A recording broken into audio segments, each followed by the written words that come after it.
Hello friends, this will be the pilot episode of the first season of Leveling Up Solo. The last episode of the first season ended with Sun receiving his Shadow Sovereign profession, resurrecting many knights including Igris. So let's see what happens next. Here we go. Jin Woo exits the gates, which naturally closed as the quest was completed. He is very tired and barely slept. His sister, Jin Ah, calls him about a parent-teacher meeting. She is unhappy that he sleeps until 2 p.m., but he is sure he will make it. He decides to change clothes before appearing before her teacher. Jin Woo goes to the bank to open a new card. When the bank employee sees Jin Woo's income, she is amazed, almost 1.5 billion won. She asks what he does for a living, and he answers that he is a hunter. She is surprised that he is so young and already has so much money and offers him good conditions for VIP clients, but he refuses. School. Jin Ah is surprised. She doesn't recognize her brother. He has changed his image a lot. Everyone is looking at him. Especially the girls have started to like him. Jin Ah offers to introduce him to some beautiful students. She has someone in mind, but he is definitely not interested in that yet. The teacher is also amazed by him. Jin Ah is doing well in her studies. She is going to medical school, and no one doubts that. She asks him a strange question.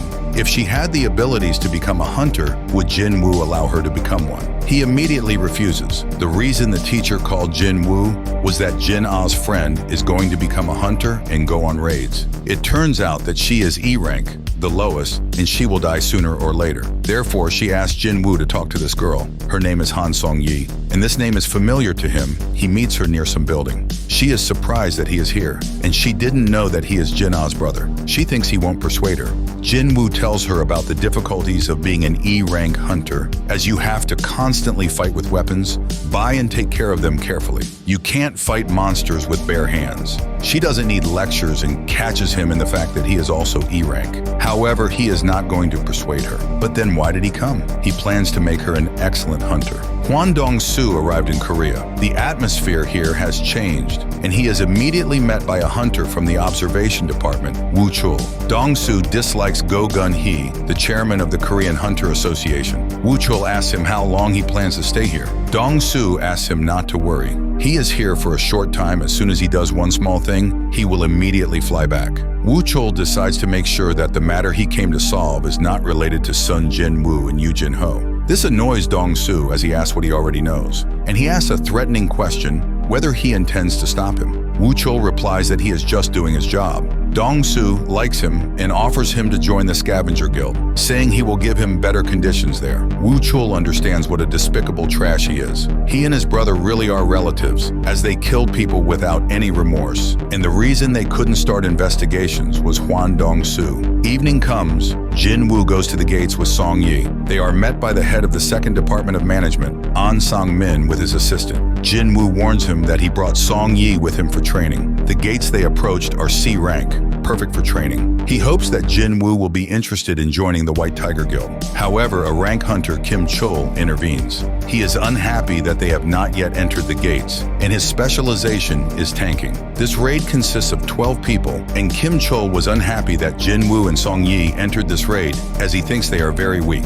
Jin Woo is surprised that so many people are going into C-rank gates. However, An Sang-min assures him that they are rookies, so they need experience in dungeons. He hopes that Song Yi will understand the difference between herself and other higher-ranking holders, and that she will be simply useless there.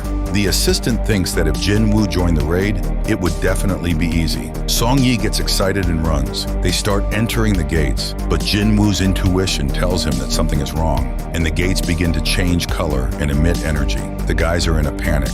They would like to go back, but they can't anymore. Jin Woo manages to shout at the last moment for Sang-min to call the main forces, and the entrance to the gates closed. Sang-min calls the head of the White Tiger Guild, Baek Yoon-ho. He is shocked that C-rank gates have transformed into red gates, which are much harder to pass. Hwan Dong-soo drives a car, which he is not satisfied with, as it is unworthy of an S-rank hunter. Woo Chul is currently his driver. He openly declares that he wants to kill those two and just not to interfere with him. And over the phone, he finds out that Jin Woo has just entered the gates, and he even knows where. He is going to do everything in the gates, as no one will know anything there.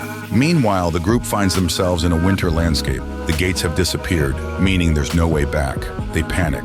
Song Yi doesn't understand if everything is going right, and then ice arrows start flying at them, which Jin Woo quickly stops. Some of the group didn't manage to dodge and died. They see ice elves sitting on trees in the distance. Jin Woo starts analyzing the situation. The common folk call them ice elves, but those who have encountered them call them Hayaki, knowing how ruthlessly they hunt hunters. Yoon-ho arrives at the scene but can't enter the gates. The Korean Hunter Guild also denies responsibility because red gates appear only where there are high-rank gates. Red gates cannot be measured, so they can be gates of any rank. They tell him who went in. Yoon-ho's predictions are pessimistic. He thinks that if these gates turn out to be a rank, they are most likely already dead, as it requires at least one S-rank hunter to enter. In the best case, only a few people will return. Sangmin reports that 2 hunters from outside their guild also entered. He is curious who they are. He hopes that one of them will be S-rank. However, he reports that he is just E-rank with prospects. The elf, looking at Jin Woo, gestures that his end is near.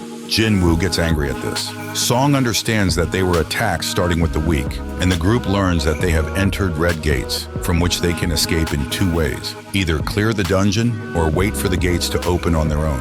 In other words, they have problems. This can be considered the end of the first episode of the 2nd season. What do you think? Write in the comments. Like and subscribe to the channel. This was Vision Manga. See you soon.